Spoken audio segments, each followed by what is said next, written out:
অন্দিবীরন পাগারাই 1857 বহু আগে ব্রিটিশদের বিরুদ্ধে এক বিস্মৃত যোদ্ধা।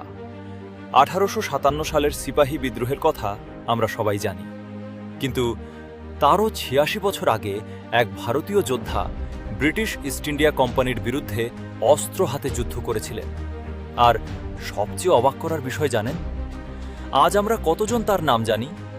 তিনি কোনো বিখ্যাত রাজা নন, ইতিহাসের পাতায়ও তার নাম খুব বেশি আলো পায়নি, কিন্তু দক্ষিণ ভারতের ব্রিটিশ বিরোধী প্রতিরোধের ইতিহাসে তিনি ছিলেন এক সাহসী যোদ্ধা। তার নাম অন্দিবীরন পাগারাই। সময়টা অষ্টাদশ শতাব্দী। ব্রিটিশ ইস্ট ইন্ডিয়া কোম্পানি ধীরে ধীরে দক্ষিণ ভারতে নিজেদের ক্ষমতা বাড়াচ্ছে।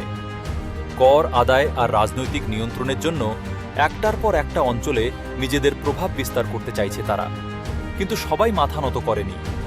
তামিল অঞ্চলের পলাইয়াকাররা ব্রিটিশদের বিরুদ্ধে প্রতিরোধ গড়ে তুলেছিলেন।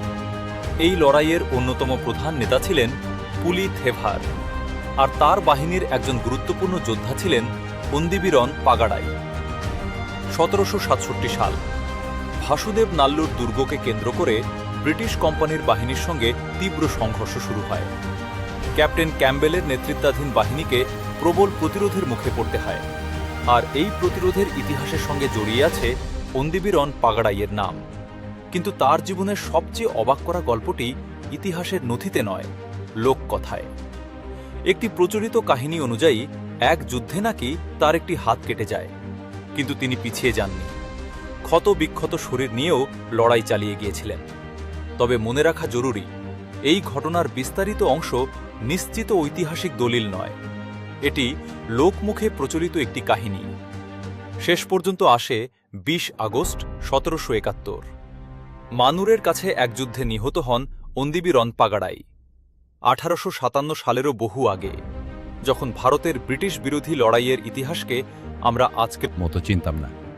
তখনও ভারতের বিভিন্ন প্রান্তে মানুষ অস্ত্র হাতে প্রতিরোধ গড়ে তুলছিল, আর অন্দিবীরন পাগারাই ছিলেন সেই ইতিহাসেরই একজন সাহসী যোদ্ধা। আজ 20 আগস্ট, অন্দিবীরন পাগারাইয়ের মৃত্যুদিন।